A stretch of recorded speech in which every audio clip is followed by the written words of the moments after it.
is my work that's getting into the field of what's called conservation finance, or some people call it environmental finance.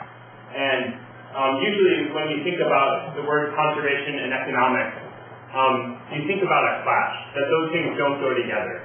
And in fact, that is true in many cases, and particularly historically. But we're living in a really exciting time now where those things are increasingly coming together. So I want to tell you a few stories today that hopefully will convince you that there's some exciting things on the horizon for making conservation work economically attractive, and by doing so, hopefully making it much more commonplace throughout the world.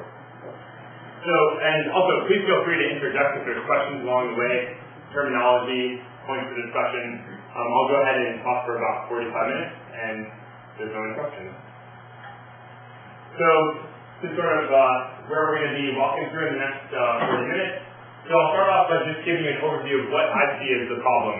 And I think there's sort of three things to hit on. The first being, how do we do conservation work today? And by conservation work, it's going to mostly mean biodiversity conservation, so preserving the world's species.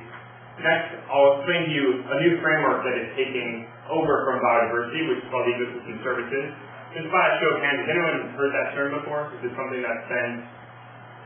Okay, so a few. Okay, well, I'll go through that. And then I'm going to talk to you about what I think are missing markets, which is sort of an economic take on why conservation historically has not been a profitable venture. Then I'll get into what the field of conservation finance delves into, and then I'll end with some looks at the work that I've been doing in Hawaii with some work on sustainable forestry ventures. So first, let's start off and look at what the problem is. And we say, money doesn't grow on trees. Sometimes it does, sometimes it doesn't. And we'll look a little bit more at the end of this section about what controls that. So traditionally, we have that conservation has meant biodiversity preservation.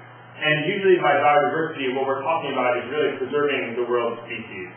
So, whatever, the tropics are kind of the hotspots for biodiversity, but it's sort of across the entire globe. And there's lots of threats, whether it's climate change, whether it's land use change, pollution, all sorts of things. But the focus is really how do we go about saving the world's species. And if we're honest with ourselves, often it's a subset of those species. It's the things that are really cute and fuzzy. It's the panda bears of the world. There's no mistake why World Wildlife Fund, one of the world's biggest NGOs, has a panda bear as its emblem. Panda bears are cute, and they sort of motivate people to donate money.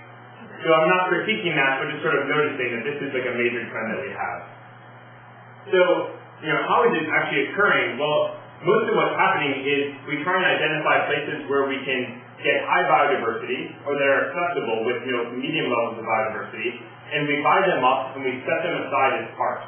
And we put, either physically or in our minds, a fence around that territory.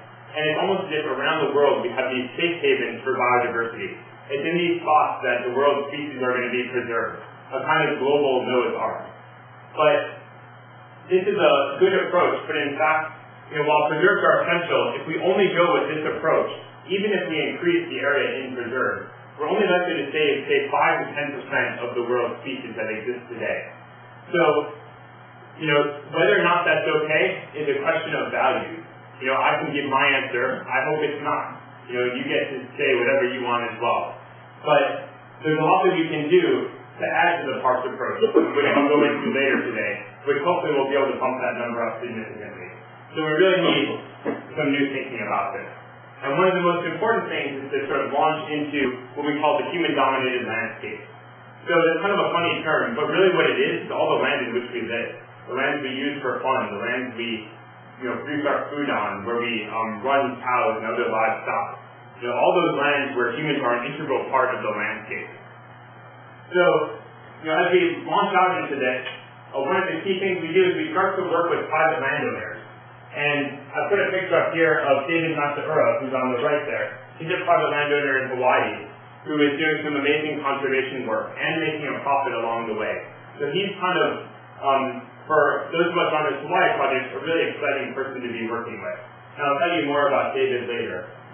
But when you get into the country or into the human-dominated landscape, just think about what are our goals.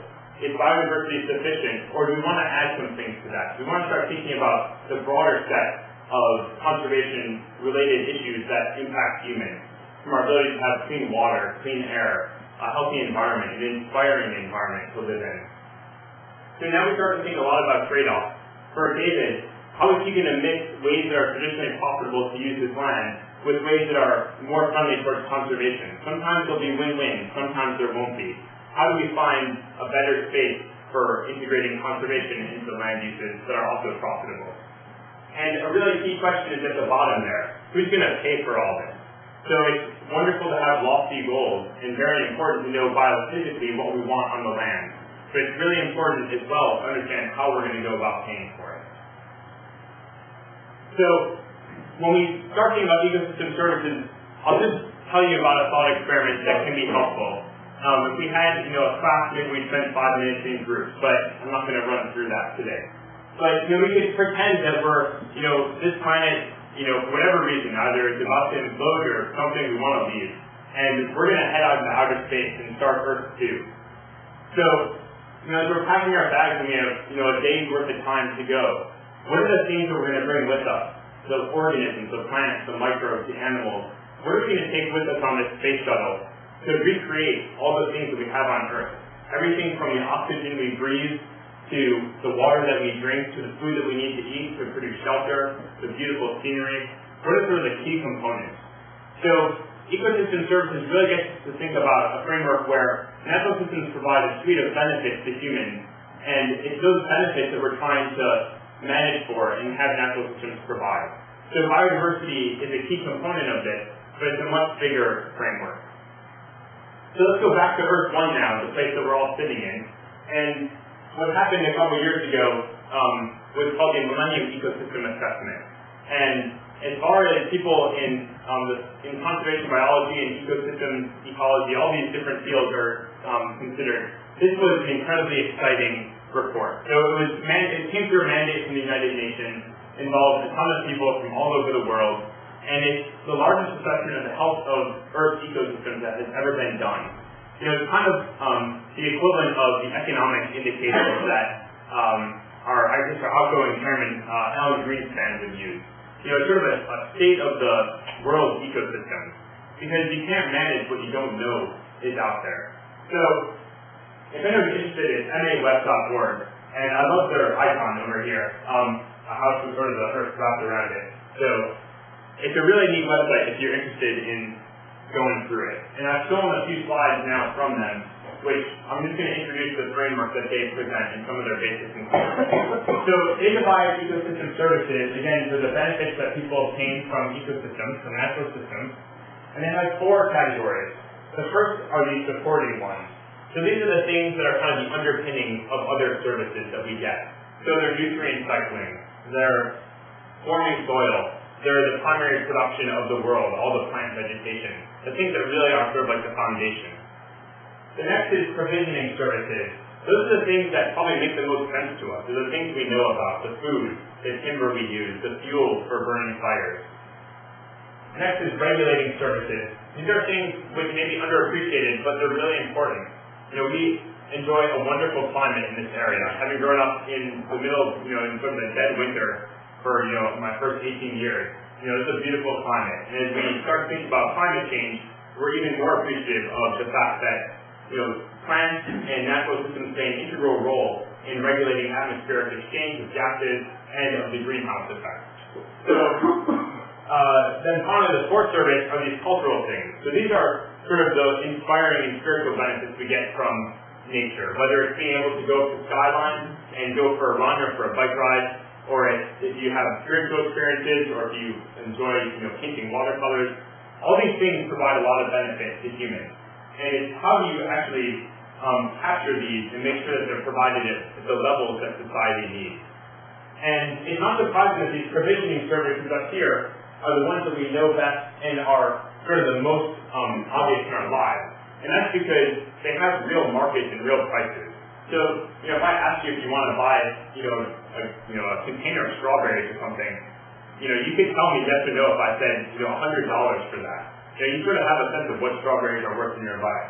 But if I ask you about these things over here, it's a little harder, it's a little messier to think about, how much would I pay for it, or what's the value to me or to my family. So, here is sort of a complicated diagram that they've developed. But all I want to show is that all these services, which I've just described here, connect directly to different types of well-being that we're concerned about. People's security, sort of the basic materials that provide for a high quality of life, things that sustain our health, things that enhance our communities. And I think interestingly as well, they add in freedom of choice and action. And I think that's a nice way to sort of end that, the set of well-being constituents. So I wanted to take about just two conclusions that the MA had as sort of motivation for the rest of the talk as to why land use change is so important to think about. And I'll just read these out loud. Over the past 50 years, humans have changed ecosystems more rapidly and extensively than in any comparable period of time in human history, largely to meet rapidly growing demands for food, fresh water, timber, fiber, and fuel.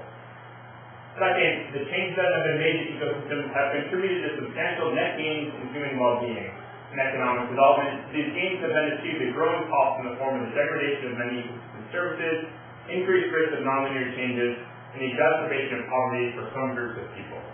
So the 2 points to take away are, first, a lot of change has happened, and a lot of that is very recent. But second, it's also, a lot of this change, it's not good or bad, it's both. It's been really important in providing food for the world and improving people's standard of living, but it's also had a big impact on sort of prioritizing short-term needs over long-term needs. So, just like people talk about population transition and economic transitions in societies, a framework for sort of the land use transition is also emerging. And what this shows here is it's just a cartoon.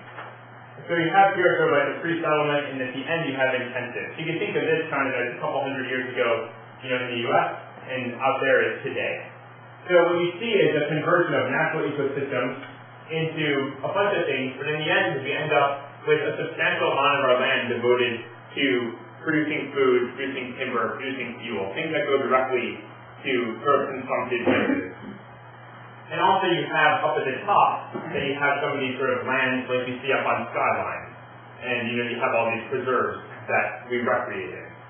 So there's sort of a theory emerging for how land use change happens. And this is just a pretty picture that I think is neat to show, just because it's kind of fun to see where in fact, let's just focus on the middle there, where in fact is, most of the food in the world produced.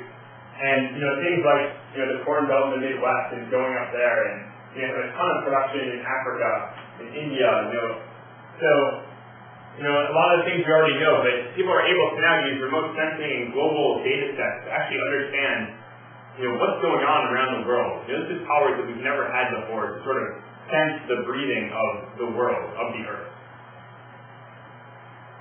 So, as we start to think about land use change, and what I said before, that nature provides all these services to us, but we often prioritize the provisioning, the food, the timber, etc., those over these other services.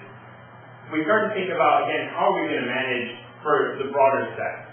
So let's take a look first at this middle section here.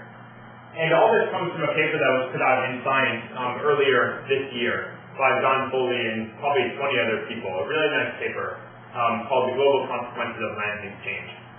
So, if we have an intensive cropland here, this diagram up here is showing kind of the amount of each service that is being provided. And what you notice, so sort of the oval that's popping up is the amount. So, just sort of as a cartoon, what it's showing is that when we have intensive cropland, we're really prioritizing the production of food. That's what it's about. But we're doing so at the expense of a whole suite of other things that are really important to us. So, the question is, how do we take that and not lose the food production, but enhance the other services, or perhaps in a minimal trade-off?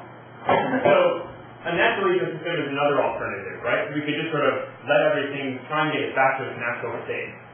But that's good for all these other things, but we don't produce enough food. So the future, at least one part of the future, comes over here. And that comes with trying to find ways to align both the crop production and all these other services. To have elements of, what this extreme is and what this extreme is. And I guess the question then is, how do we get there? I can tell you that that's where we want to go, but what are the economic institutions, the economic, the social, the legal, the political things that need to happen. So biophysically, I can tell you this is a good thing, but how do we actually make the steps to get there? So just to sort of give a quick sense of why this is important from an economics perspective, and I'll sort of be upfront. I see a lot of this through an economics lens. If other people were up here giving the same talk, they would have a very different spiel to give. But I actually think there's a lot of truth to taking the simple insights from economics about how markets work and understanding why we have sort of undersupply of all these ecosystem services other than the food, the timber, etc. So, my example from before was strawberries. Here, if you're going to go to the market and buy a bunch of flowers, you would probably tell me right now, maybe pay $10, $15 for those. But, if you paid $1, you're getting a bargain. If you paid $100, you'd never do that. So you kind of have a sense of how things work. And the reason for that is, for those of you who have taken Econ 101 or 50, I didn't take any economics until I came to grad school. I'm somewhat embarrassed to say that, and I actually laughed at my econ friends in college, and it's sort of come full circle now. There's an incredible amount of power in this simple graph of a supply and demand curve, and the ability to send signals to people about how to manage resources. So, here is a nice picture, because what I've shown is that the things that are good for me and the things that are good for society are aligned. So, in fact, this equilibrium is an efficient way to allocate resources. The problem with a lot of environmental issues is that statement at the bottom in green doesn't hold. So, in fact, there's a misalignment between these private and social values. So,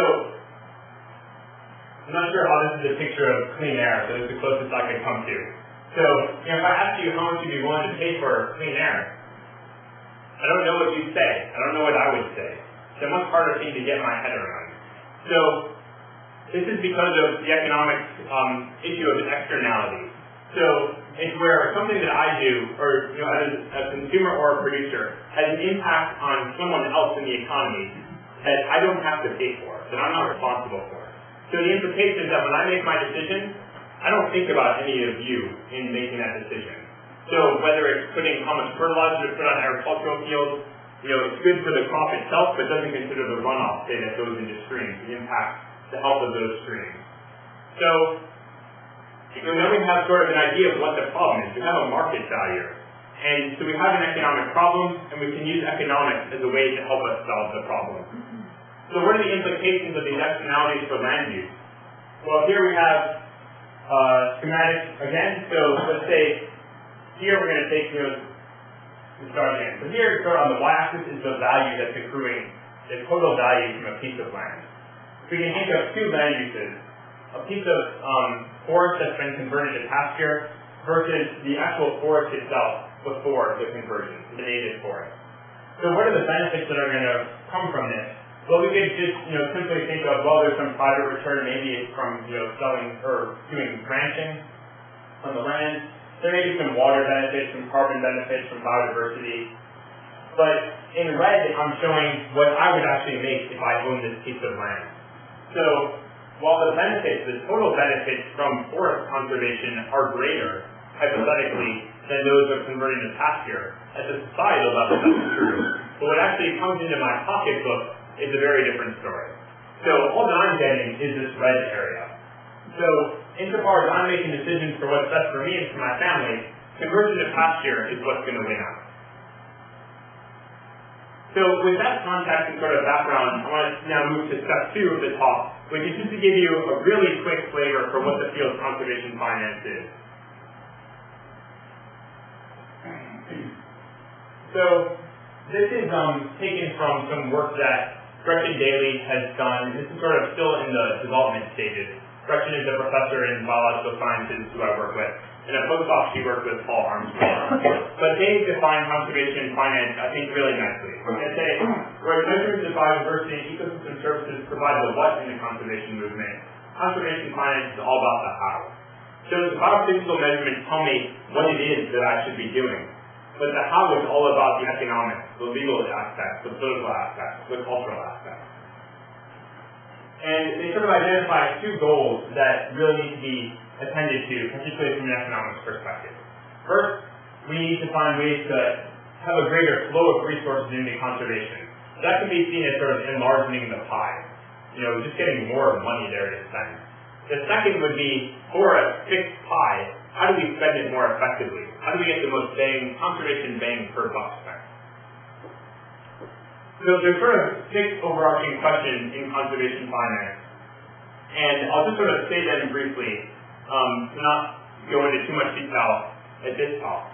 But the first is, we have to specify what's our goal. Are we trying to do just biodiversity? Are we trying to do all ecosystem services? Do we only care about carbon and biodiversity? We have to be clear about what our goal is if we're going to spend our money effectively.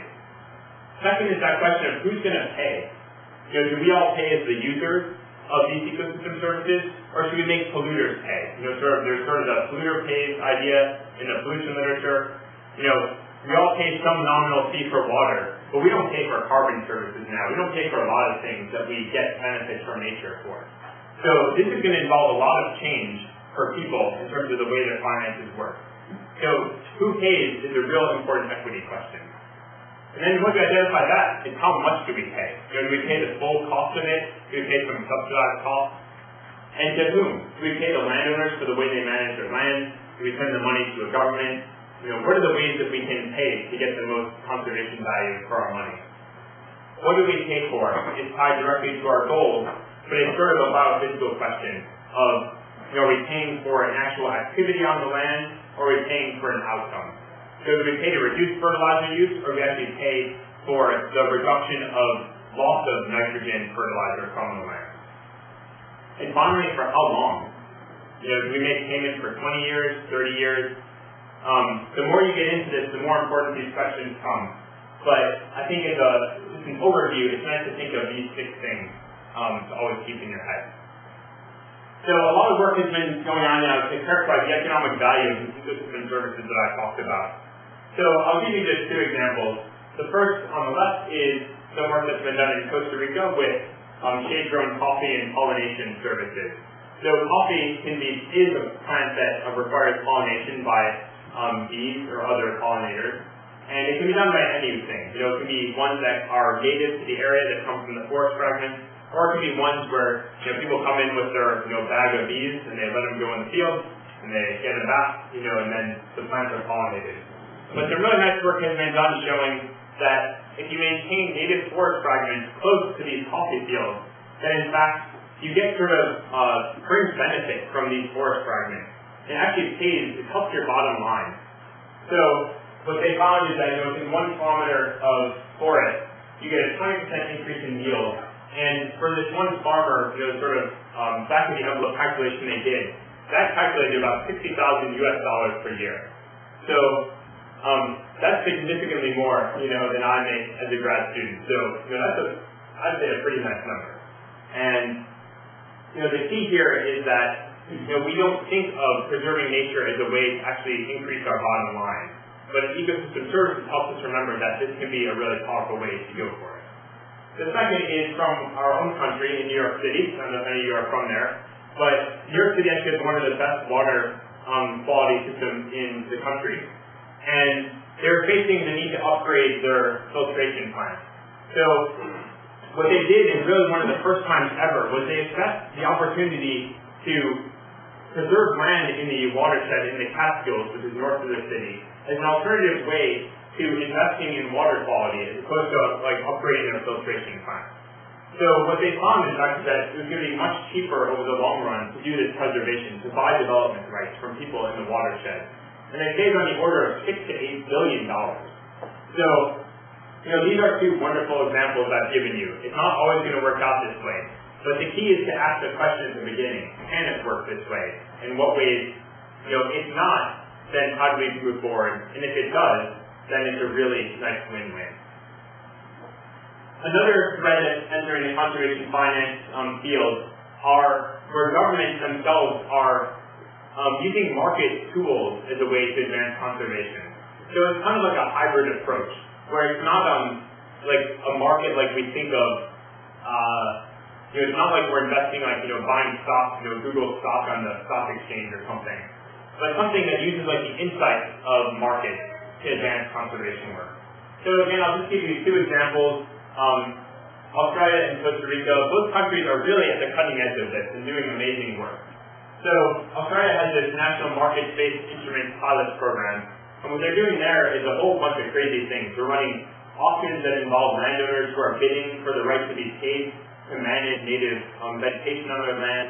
They're paying for certain farm practices to mitigate the impact on pollution, runoff, a whole bunch of things, and they're happening all over the country. And what they're doing, I think, is twofold. One, they're investing in the actual physical landscapes themselves. But maybe even more importantly, they're investing in their country's future by building institutions and building knowledge. This transition that I'm talking to you about today, if it's going to happen, it's going to take a lot of work and time. And there's no sort of global optimum way to do it. I think a big part of it is going to be diving in, getting your feet dirty, and just trying this out. And I think that's really exciting about what Australia is doing, in lots of places around the country. Similarly, Costa Rica has this Payments for Environmental Services program. This may have been the first large-scale program to be launched. And there they're paying for four things. So they pay to preserve forest cover, but with the idea that it promotes four services: water services, biodiversity, carbon, and then scenic beauty. And what's neat about that program is that they weren't sure how well it was going to go over. The amount of money they were going to pay people was enough. And what they found was that they had way greater interest in the amount of money they could supply. So it sort of says that, in fact, you put these economic incentives out there, and it actually can be a real powerful catalyst for people to change their land use. There's also some really neat emerging private markets out there for carbon, for water, and for biodiversity. And I don't have time to get into it, so I'll just sort of flash to you the numbers, the amount of money that's being invested total so far, which is, I think, roughly over the past 12 years or so. And, in the greater picture of our economy, which is trillions of dollars, these are still blips. When you think about the fact that these were zeros before, in fact, we were losing these services, whereas now we're investing in them. I think this is a really encouraging step forward. And again, if anyone's interested, there's this really fun website that's called Ecosystem Marketplace. And it's just ecosystemmarketplace.net. And it's sort of like an information portal. So it's going on the hypothesis of one of the things that needs to happen to make these opportunities more widespread, that people need to know about them. Just like we have, good information on our economy every day, it's, published in newspapers, we have news stories reporting on it. This is the type of thing that's going to make these environmental markets succeed.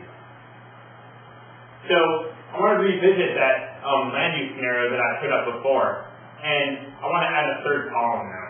So here we have the exact same thing, conversion to pasture and forest conservation. But I've added a third column now, which is what is happening in Australia or Costa Rica or similar programs where you have what PES, Payments for Environmental Services or Ecosystem Services. So what we have now is the power to change landowners' incentives.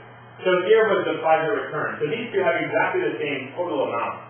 But what's happening is now snippets of them are being incentivized with financial mechanisms. So the total return to my pocketbook now is greater than just forest conservation, and also, as I've painted it here, greater than if I convert it to pasture.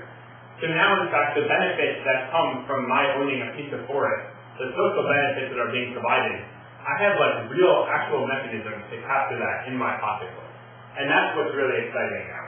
So the water services, an example is that a hydroelectric plant may be interested in paying me to maintain forest cover because of the relationship between forest cover, the upstream areas, and regulated flow into the plant below. For carbon, I may be able to sell the carbon accumulation on my land into a carbon exchange. One of them is in Chicago called the Chicago Climate Exchange. And then for biodiversity at the top, perhaps it's a program like in Australia where I won an auction to, for the privilege to grow native vegetation on my land. So now conservation ends up being the most profitable. And again, whether or not this happens, the devil is always in the details, and I'll get into that with my Hawaii case study in a second. But the opportunities are there, and the insight is to ask the question. Okay, so now I'll launch into the work that I've been doing in Hawaii, and what I'm trying to do is to take sort of this big picture now and find a tractable project. How do we actually think about a specific opportunity with these koa forestry operations, koa is a native tree in Hawaii, and find ways to make the cash flow and the finances work for landowners to actually implement these conservation land uses on their land. So I put those names up. They're all really helpful. Some of them, actually, they're all at Stanford, except J.D. Friday, who's a forester in Hawaii. So the goal of our project team is, again, this broader picture of making conservation economically attractive and commonplace, and to do so in these human-dominated landscapes. So look at our work. I'm not sure if you guys have been to Hawaii or not. If you haven't, you should go. It's amazing. This is the Big Island where we do most of our work, and in particular, we work over here on the Kona side, which is the drier side. So the first thing I should tell to you is that you should really, if you're going to get into this kind of work, you should choose your sites carefully, because lots of places you can work. Hawaii is an amazing place. Having grown up in Rochester, New York, it's a wonderful place, but there is nothing like you see in Hawaii. From the sea turtles to this amazing valley. This is a picture my friend took at night of the lava flowing into the ocean. It's like geology in real time. It's really amazing. And beautiful sunsets and everything. So if you get a chance, choose the better sites to work in. So now let's put that idea of these opportunities to change land use into the context of a real opportunity in Hawaii. So much of the land in Kona, that area on the drier side of the island that I pointed out, much of it's been converted in sort of the montane areas, the middle elevation, to pasture. And this happened starting about 200 years ago. Cattle were brought there by European settlers. And, perhaps at the time, it seemed like a good opportunity. And cattle ranching has been a legacy on the land. It's very integrated into the culture, into a lot of aspects of life. But what's happening due to sort of local and global economic forces, cattle ranching is becoming increasingly less profitable and harder to maintain. So we're sort of at a critical point now where a big chunk of the landscape, which is owned by private landowners, is poised for change. And what's going to happen to that land will have a big impact on the conservation value of that landscape. So some will likely remain in cattle ranching where it's viable, but there's three other things that could happen in this scenario. One is you can imagine going back to some of the native forests, investing in restoration and the conservation potential of the land. So the Nature Conservancy is doing that in one small parcel. Another opportunity, which is alive and well, is opportunity to develop the land. And that is happening, it's a big thing happening in the American West, happening in lots of places. And these are kind of the ranchette models, where you have maybe a 100-acre property and you build a beautiful house on it, and you have some horses, some cows, whatever you want. But it's kind of a second home model. And then the third up at top is what I'm going to tell you a little story about, and that's koa forestry. So koa, which is shown here, is a tree that's native to Hawaii. Actually, it's endemic, meaning it's found only in Hawaii natively. And it's an amazing tree because it has both economic, cultural, and sort of broader biological significance. So here you see its wood. And I'm bummed because I had a piece of the wood to bring with you, and it's still sitting in my office. So this is the best you get today. But it's amazingly beautiful. It just sort of shines. And also, in a good way for the people who use this wood, it's incredibly valuable. So a guitar like this could sell for $1,000, $2,000. A piece of, there's this guy who sells incredibly high-end rocking chairs and tables and whatnot. He sells a rocking chair for $10,000. I mean, it's unbelievable what the economic value is. So we add to that picture the fact that koa forest is sort of a keystone of the landscape itself. And it harnesses a lot of the biodiversity. This year is the Akiapola'au, which is an endangered species in Hawaii. And one of the really neat things that a postdoc on our project showed is that the Akiapola'au actually loves these young regrown forests. So we know that if we bring the forest back, if we take pasture and convert it to forest, we're hopefully going to get a lot of the conservation value back. Also, there's cultural significance in that koa was used on the really big trees to make the news for the Hawaiians. And there's other significance as well, but it's really neat for another time. So, the team that I'm working with is a bunch of economists, ecologists, law and policy experts, and insofar as it's a 1-year-old roughly venture, it's really exciting to be working with people who think in totally different ways. and who challenge us. We all sort of challenge each other to think beyond the things that we're comfortable with. So it's been a really rich part of this project. So let's revisit really quickly this idea of forests and the ecosystem services they provide. And let's think of those services as actually capital assets that we want to get out of the land. So historically, what we think of from a forest is that we have a bunch of timber we can harvest that has value, and maybe we're going to be able to run some cows in the understory and be able to capture some value out of that. But in fact, as I was showing before, there's a whole bunch of other services that are coming from this forest that we want to be able to capture. Biodiversity, flood control, the quality of water, climate regulation. And as I said before, the exciting thing is that we have now actual mechanisms to pay for these things.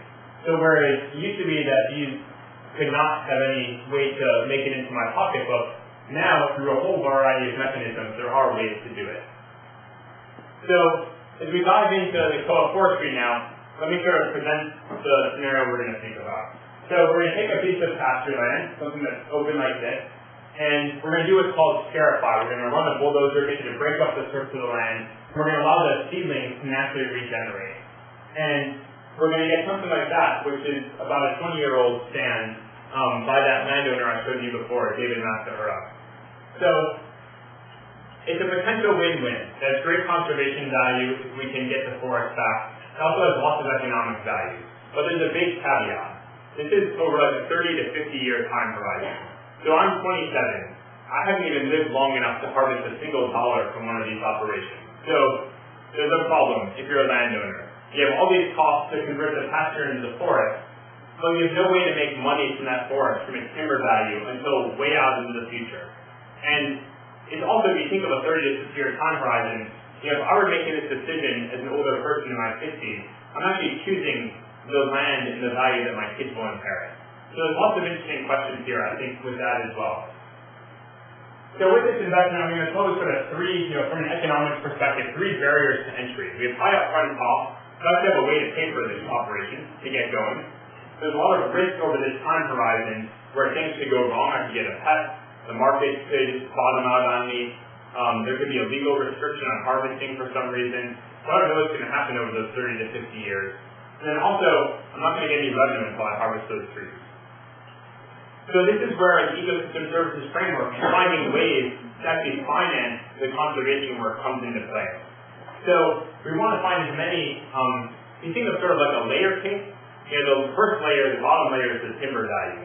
And we want to stack as many layers on that cake to make it as attractive a financial package as possible. So what I listed on the left is just a bunch of potential ways you could go about this. So the first and the third, those are government subsidy programs. So ways where I could enroll my land, enter into a contract with the government, and be paid a certain amount of money per year to get to do the forest, and I would also have my costs partially offset. You can imagine integrating cattle into the operation to get a little bit of revenue in the early years, say up to harvest. Having carbon credits, maybe an organization like the Nature Conservancy would be willing to pay me some amount per acre to manage for biodiversity. A whole bunch of things could be possible. And the key is that we want to think about this from a business perspective and how we actually address our three barriers to entry. So our high upfront costs, our risk of the project, and the fact that we need to make money along the way. So I'm going to tell you about the top three today. And the rest will be sort of is work in progress. Except the carbon credits. The carbon credits are a little less exciting right now in terms of the prices. But I'll tell you about the first three at least. So this is the nuts and bolts of what I've done. Basically I have a big Excel spreadsheet with some simulation capabilities. And what I'm doing is an incredibly simple technique of cash flow analysis. So what I'm doing is I take the cost every year, take the revenue every year, I calculate the annual profit, I run that out over the time horizon, I discount that, I get a net present value. So what we're going to think about here is both the interest in having a good net present value, which is an aggregate measure of the attractiveness, but also the cash flow. When am I getting money and when am I losing money? Because both of those are going to be really important to a landowner. So these are some of the landowners we're working with. This is Keith Unger at McCandless Ranch. And this is some of the Stanford team that was there with me. This is David Matsuura, who was the person I showed earlier, who is actually the person who's the most active now in getting into co-forestry on his land. And this is actually on his land, but at a lunch. This is people from Kamehameha Schools, which is one of the big, it's an educational trust in Hawaii, and they're also interested in some of this work. So this is, getting to know these people is really an incredible amount of fun in this work, in addition to sort of the analysis part of it. So, and again, this is what we're doing. We're trying to go from this, something that's totally barren, to something like this. This is after only 5 years on David Matsuura's land. So you can see, very visually, that this dramatic change can happen really quickly. So let's take a look at what the cash flow looks like for sort of a typical co-forestry operation to try and convince you that, while it may be really attractive in the later years, there's a lot of problems getting there. So we're just going to do a set of management things in the forest. We'll harvest at year 40. And we have here a bunch of upfront costs in terms of getting it established and doing this first thing, and small costs in the other years. So basically we have this whole time horizon up to here where we haven't made any money. And then the profits are enormous. But this is 40 years from now. So we have an attractive net present value, but the cash flow is really problematic. And from a modeling perspective, you always want to think about uncertainty. So, here I've said a set of assumptions about how the world's going to work in terms of prices. But who knows if I'm going to be right? This is a long time away. So, and I'm going to play around with those assumptions. Actually find that you have the potential to swing this investment from really negative profits to very attractive profits. So let's take a look at that here. If I just vary one parameter in the model, how prices are going to grow over time. If I have everything from a negative growth to a 2% growth, I can swing it from a very negative profit per acre all the way up to a very positive profit per acre. And so what this shows me is two things. One, you want to try and get the assumptions right. But there's no real way to do that perfectly, right? The feature is only knowable when it arrives. So more importantly, it highlights to me the opportunities to add things to this business strategy to make it more attractive. And this is where those service payment opportunities come in. So I'll give you the 5 strategies here. And what these are is using timber only, timber plus a cost share program, integrating cattle, integrating both cost share and cattle, and finally participating in this conservation reserve enhancement program, which, as you can see, is by far the most attractive. So, the specifics here are all specific to Hawaii. So, I don't imagine you'll remember any of this after leaving here tonight. But for the framework of thinking about what works for a landowner to make conservation economically attractive is really what we're going for here. So the opportunity cost of remaining in cattle is at that orange line.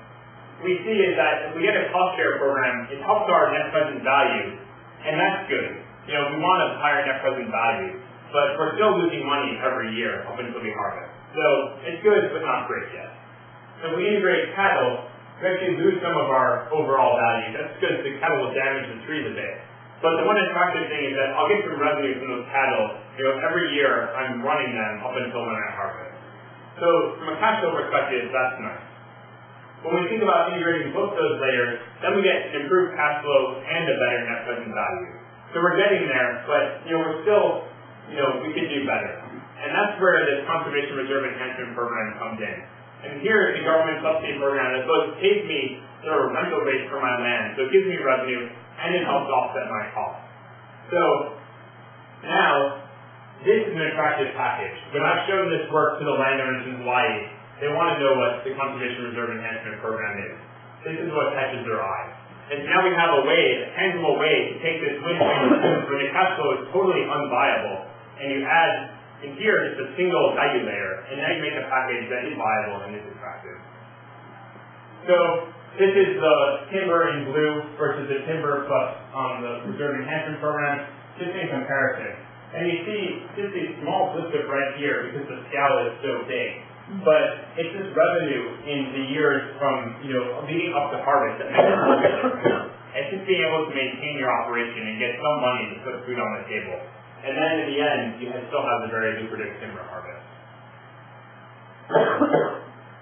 Alright, so I'll basically move towards wrapping up, and I guess the key insight that I want to get out of this is what I said just a minute ago, that we have a lot of exciting opportunities now to make conservation economically attractive. And the key is that there's no one-size-fits-all solution. Every landowner is going to be different, every landscape is going to be different, governments are going to be different. The nature of the problem will have similar aspects, but the devil is always in the details. So how do we take things like the case study I showed and put the package together to make it attractive to these landowners? By engaging the landowners, hopefully we can find a sustainable way to make conservation much more commonplace and to really provide these services. A whole bunch of people that I think I'm obligated to say thank you to in Hawaii, including some of the landowners whose names I mentioned, and of course my funding, because it's nice to be able to be here. I close this just because this is an exciting story too on David Matsuura's land, the landowner. So this is a tree that's been growing in kind of like a gulch, and it's getting to the point where it's going to be big enough to actually be harvested to make a canoe for the Hawaiians, the native Hawaiians. And it's been a long time since they've been able to do that from Hawaii. So I guess in one single tree you see a lot happening. Much more than is apparent just from the tree itself or this picture. So thanks. That's it. And I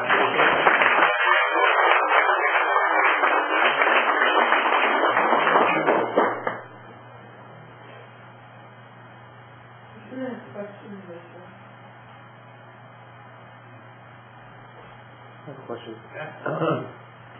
Excuse me. How is net present value calculated? Okay. Yep. So go back to this here. So what it is we can think in every year, which is shown here, I have a certain amount of money that's coming to my pocketbook, and that's the first thing we do. So we have to know how much money in each year that happens. Second, we realize that $1 to me today is more valuable than $1 tomorrow. And kind of the simple way that economists justify that is, if I took that $1 and I invested it in the bank, I'd get some return on that. So maybe $1 today is worth $1.10 a year from now. So I get 10% interest. Actually, that's way high these days. But what we do then is say, because $1 today is more valuable than $1 tomorrow, I want to discount anything I earn or lose in the future. So what you do is set up an equation that just basically does a discounting on each of these cash flows and then sums it up. So it'll be that discounted sum all aggregated into one number.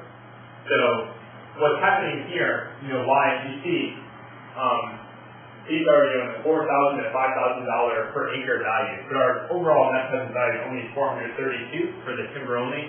And the reason for that is it's sort of like it's a compounding discount factor. So things that are way out, beyond 20 years or so, are incredibly discounted. So the value of the timber harvest in real dollars when it happens is huge. But from my perspective today, there's a big opportunity cost to taking that money and investing it now as opposed to something else. So aren't you essentially subsidizing by about $1,600 per acre? In this case, from a net present value perspective, yes. So, and that's actually roughly right, given the balance of rental payments and cost share assistance. So, the question of whether or not that's right is a whole other question. The question of efficiency of public funds, the question of what are we paying for, are we sure that we're getting it? And those are all critical questions. Here, I'm sort of assuming that the landowner is just looking out at the world and taking whatever he can get to make conservation profitable. So, but what it is essentially is a subsidy to provide those ecosystem services, to provide the biodiversity, to provide carbon sequestration, to provide water services. So that's the way, I guess, to think about what the subsidy is doing. And I think it's also important to note that, people go back and forth about the role of public versus private incentives. And I guess what I want to say is that they all have their place. There's reasons why we have, collect taxes and have public programs, and there's places where we want private markets to be working. So that as well is sort of like a broader discussion. But the landowner has an opportunity here, and that's what he wants to capture. Why does the subsidy not help out at all between 30 and 40 years? Okay, a good point I didn't get into. The simple reason is 15-year contract. So we're going to enroll 2 contracts, and then we're not going to enroll the 3rd time just because we're assuming we want to do some harvesting of the timber. But we can relax that assumption. For instance, if we had no timber harvest and we just participated in the Conservation Reserve Enhancement Program, it's still a great deal. So what the landowner would want to do is totally up to him. How far off do you really make certain values, like if I put some other crop on the land? Right. Really well. Yep. The top one is darn good. In particular because the cash flow is viable. It's really attractive. And what I've shown earlier here, if we were to sort of hypothetically assume you're continuing cattle ranching, you're down at just below $200 per acre. And that's actually kind of a conservative estimate because the markets are increasingly bad, especially in Hawaii where you're in the middle, you're sort of the most isolated island from markets. So it's hard to make a living in cattle ranching. But even if we assume that the markets stay where they are, that's about $200 an acre. Other crops can be as high as the koa, several $100s per acre, but not at the elevation that we're working at. So in say 4,000 to 6,000 feet elevation, you don't have many choices. What I haven't done yet is really quantify the value of development. That's a harder thing to get my hands on, but also something that's really in the picture. But the trade-off then is the landowner wants to keep the land. Once you choose to develop it, it's gone. So there's an additional loss, or there's a loss that comes with the financial windfall. So assuming the landowner wants to keep the land, then development is less attractive. For each of the services or externalities that the government is trying to subsidize, do they calculate how much per dollar or they're willing to pay for like carbon sequestration, or because you talk about efficiency and how it's not entirely clear where the best investment is. So I was wondering if governments do that kind of measurement. Right. The short answer is it depends on the government, and overall we're still working on it. So what happens is there's a lot sort of in the academic literature of what the value is of these services. And then the question is how far off are we? So what's the differential that needs to be subsidized? I think the exciting part is more with things like in Australia where they're having like creative market-like programs, like auctions, where they take advantage of what's called asymmetric information space. So if you're the landowner, I'm the government person, you know what your costs are to manage the land. I don't know those. But in the flip is that I know the conservation value of your land, which is likely that you don't know. So through using market tools, we can use that to both of our advantages. You sort of enter an auction, you submit, a bid, which you have the incentive to not overbid or you won't get a contract. So there's sort of like creative ways to elicit the value of these services. And you'll be somewhere from an economic perspective in what's called the willingness to accept, which is sort of the minimum payment I would need to make you change your land use, into the willingness to pay, which is sort of the maximum amount. So somewhere in that band is where we hope we are in terms of these subsidies. But I wish I could tell you that these were really scientific and careful efficiency calculations. We're still getting there in terms of that. So. Well, thanks a lot for listening, and thanks for having me. If you see, this slide shows a few sides of the old traditional room, which has not gone much change over the centuries. The people, the children and adults, they have to sit either on the toes or squat on the floor, and in a very cramped position. It has to be installed alongside a wall. It is usually in the villages. It's a very dark corner of the home. There is very little light, and the floor is uneven. So sometimes I think that people who have bent, whose one side is permanently tilted to one side because they are posture research, they are always working in this way. And every time we will enter this place, you see there is a small wooden kind of rod visible. Usually it hits them in the head. and also the mechanism for the bars has to be kept very tight. So they have a kind of a chain winding mechanism where the chains actually go into this lever projection. Whenever they try to wrap it tightly after the finish of the carpet is poured into the soap, sometimes it can become loose from this position and it can fit them in their face. And we have seen several cases where people were hit in the teeth or in their eyes and they have very, very great relief. So we started off to remove these problems, try to engineer them out. My personal background is not in engineering. I am chemistry master's. I had in chemistry, but I had done my master's in occupational health as well. So I've been working on all these areas, including child labor for the last 17 years. So we assembled a team of people and tried to come up with this better design loom. And now this is our product, which is we designed in such a way that it is adult friendly. The adults can sit more comfortably on it. They can work on for extended hours and they can earn better income. At the same time, those chains have been removed completely, and it is portable one. And we have encouraged the families to place it in their home. There is better light and better ventilation available. Where it was not, a place was not available, we try to make small windows so they have more air circulation. At the same time, we have provided very low, very cheap quality dust mat where the people can sleep with a wet cloth every 2 hours, so they don't inhale a lot of dust being airborne from the floor. So this loan and its associated health and safety controls, we provided 30 of them with the help of the International Labour Organization, which was also supported by the US Department of Labor. These 30 have become, we have been testing it. And let me tell you one thing, we were hearing that communities should also participate in what we are doing. But sometimes communities, like when we try to change it, everybody says, no, this will not work. Every worker says, no, this will not work. We have never been sitting on a bench or on a chair. It cannot, the carpet cannot be woven that way.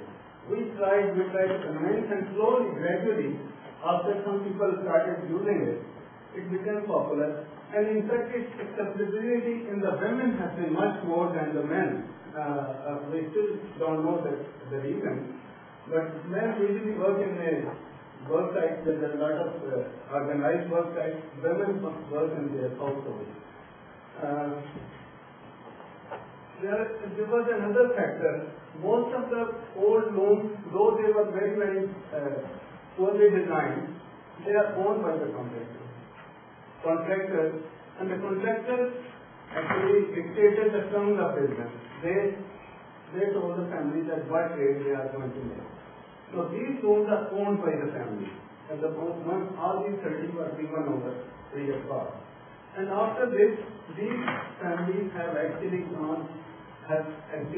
broken that stranglehold of the contractors.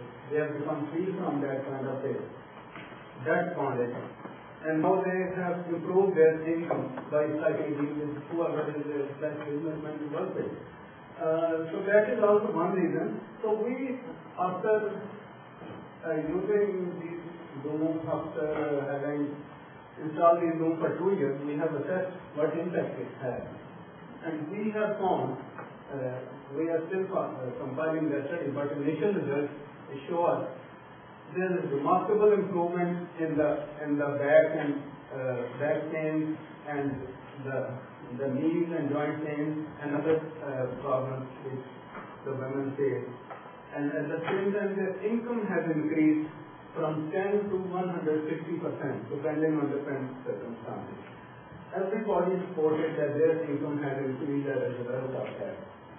And one thing encouraging about sustainability is that a lot of other people, though this loan is around 3 times costlier than the traditional one, but a lot of people are replicating it on their own, which is encouraging, which means that they think it is useful for them. At the same time, we are trying to convince the government, and we had some success, that it should be provided as a kind of a measure to alleviate poverty in the rural areas, especially those households with low corporate dealing skills. Their adults can work on this in a productive and healthier manner.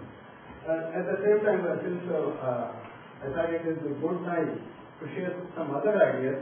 One area which we think is worth working is brick kilns, where a lot of families are working in this kind of bondage. They take advantage and they cannot work.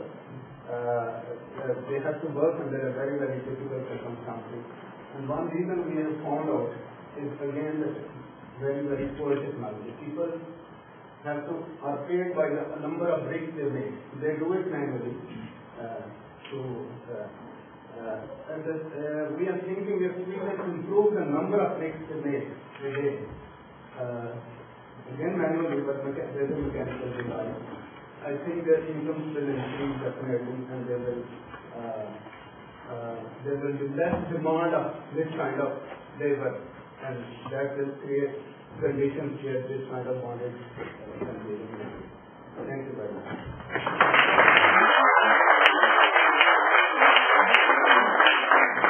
I'd like to thank all of our speakers and open up for questions, and please feel free to address